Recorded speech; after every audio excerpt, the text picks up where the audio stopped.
Señal directa. ¿Qué es lo que está enfrentando todo el territorio nacional, particularmente algunas regiones de México hasta el momento por lo que refiere a este rebrote de sarampión y cuáles son las acciones que se emprenden inclusive desde el gobierno federal? Bueno, agradecemos que nos acompañe vía Zoom el doctor Miguel Ángel Lezana Fernández, director general de epidemiología del gobierno federal. Doctor, gusto en saludarle.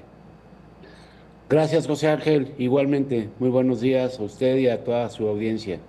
Les saludamos Sonia Serrano y su servidor. Y doctor, bueno, en principio, ¿cuál es la condición que estamos enfrentando? ¿En cuántos puntos del país ya existe este brote, los casos de sarampión? Bueno, quizás es importante mencionar que este tema empezó hace ya varios meses. El primer caso que tuvimos, que fue un caso importado en México, fue en el mes de febrero, concretamente el 14 de febrero fue cuando se confirmó este primer caso importado en un estado en el norte del país y de ahí se ha ido desplazando en distintas entidades federativas. Quizás, José Ángel, Sonia, lo más importante es destacar en este momento en cuántos estados tenemos, digamos, una transmisión activa del sarampión. Y en ese caso estamos hablando de 8 estados en donde hay transmisión activa. ¿Cómo definimos transmisión activa? Lo definimos porque tenemos casos confirmados en los últimos 14 días, en las últimas 2 semanas. Entonces, estos son 8 entidades federativas que están en esta condición y en las que todas están trabajando para controlar estos brotes. Quizás el otro elemento de contexto que es importante mencionar es que México aún conserva la condición de un país con eliminación de sarampión, toda vez que la mayoría de los casos que hemos tenido son importados o están asociados a casos importados. Entonces, pero hay que seguir trabajando en ello. Y la mejor manera de trabajarlo, de hacerlo, es con la vacunación. Por eso la invitación a la población entre 6 meses y 49 años de edad, es un rango amplio, sí lo sé, pero es importante que revisen que tengan su esquema completo. El esquema completo quiere decir 2 dosis de vacuna contra el sarampión, que además protege contra otras 2 enfermedades, contra la rubiola y contra las paperas. Entonces, la invitación es a esto, a que la gente se vacune. Miguel Ángel, gracias por atender esta entrevista. ¿Qué fue lo que le pasó a nuestro país? ¿Qué nos podría compartir de esto con respecto a la vacunación? ¿Por qué cayó a estos niveles? Todavía a finales de 2023 se hablaba de que 25% de los niños en el país no tenían esta dosis triple de sarampión, que incluye la de sarampión. Bueno,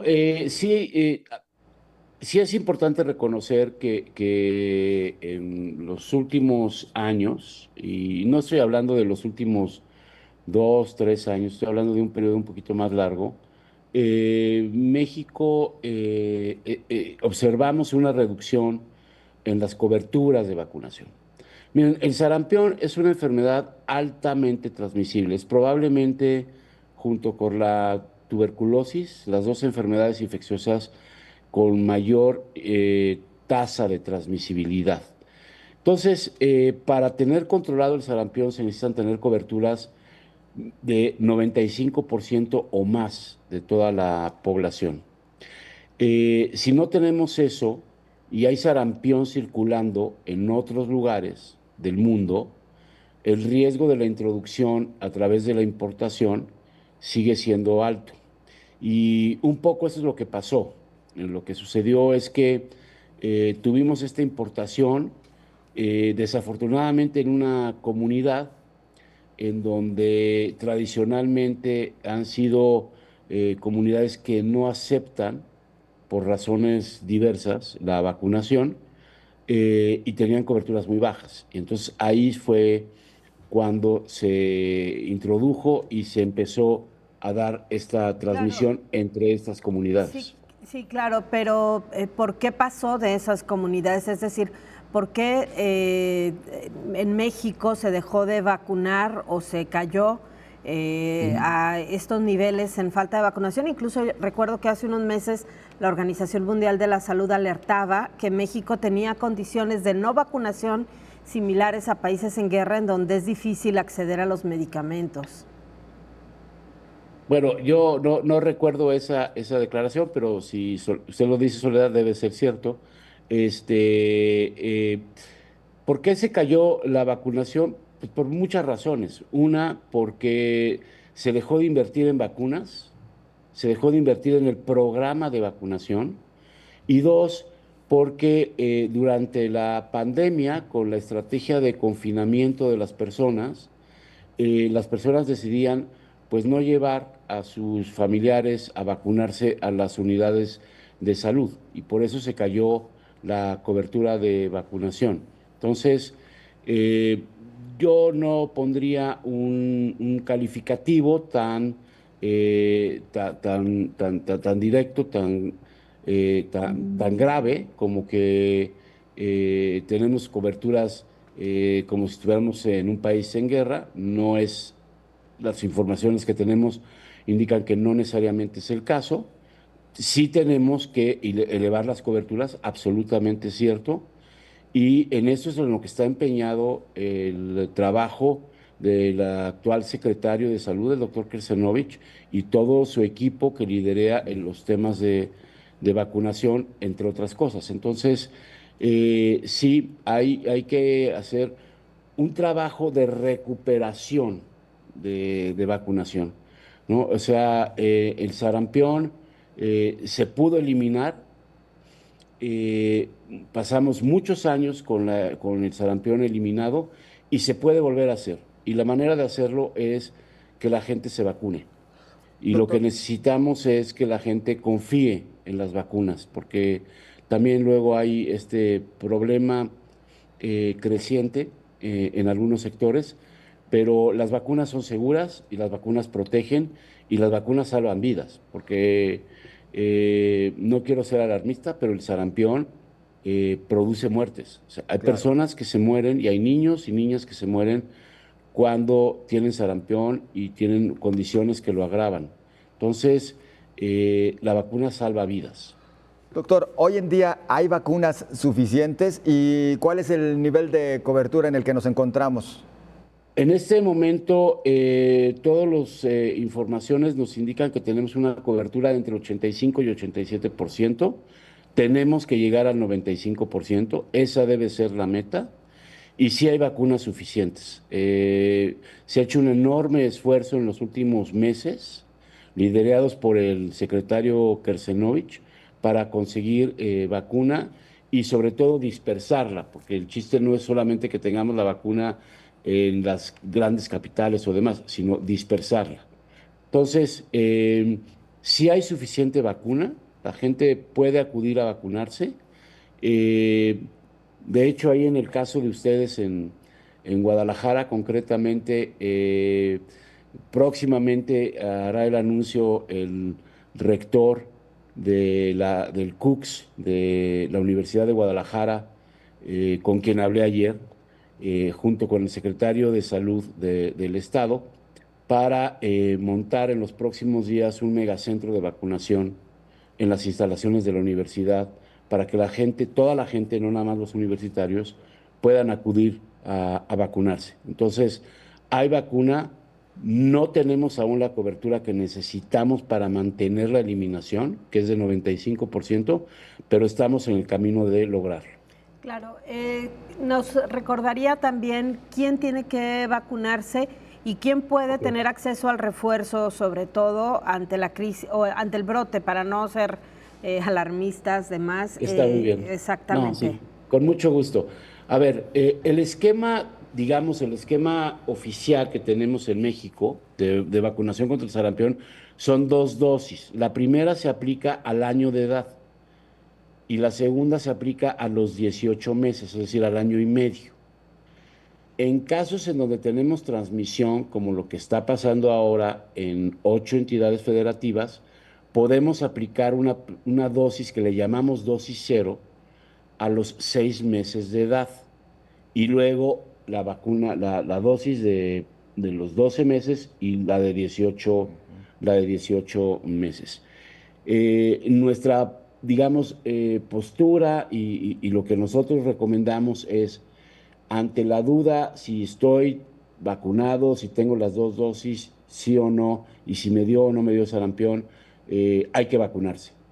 No pasa nada si yo recibo una tercera o cuarta dosis años después. Eso me ayuda y me protege.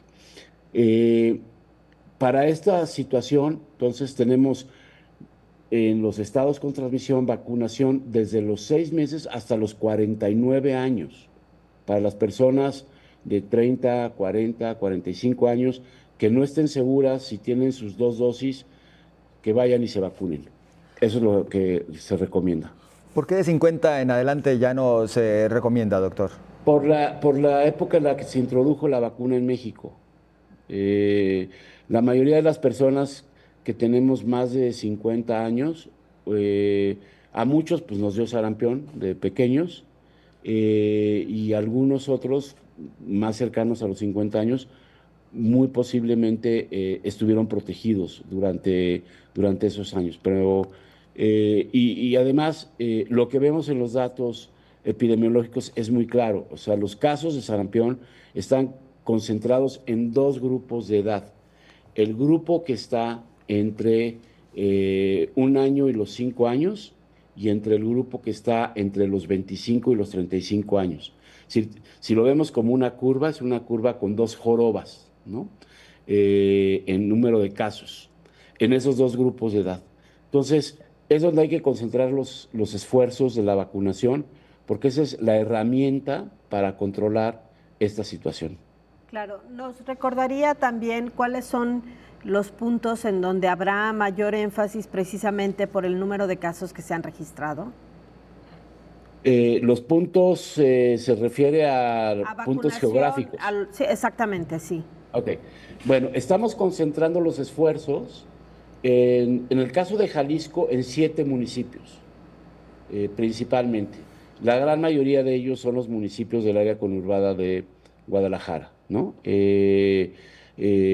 Zapopan, el mismo Guadalajara, Tlaquepaque, etcétera, ¿no? Sí, sí. Eh, y también estamos concentrando esfuerzos en las otras entidades federativas, particularmente en entidades como Michoacán y que también están muy focalizados en algunos municipios y en el estado de Guerrero. Y seguimos vigilando muy de cerca lo que pasa en el estado de Chihuahua. Sí. Hay un tema aquí que es importante comunicarle a la población. Estos brotes que estamos teniendo tienen una particularidad. Se han ido moviendo con lo que es la dinámica de lo que sucede con los jornaleros agrícolas. Así es. En todas las entidades federativas. Entonces, aquí el llamado, y aquí nos pueden ayudar mucho ustedes, el llamado es, está bien, los jornaleros se tienen que mover, eso se entiende porque de eso viven.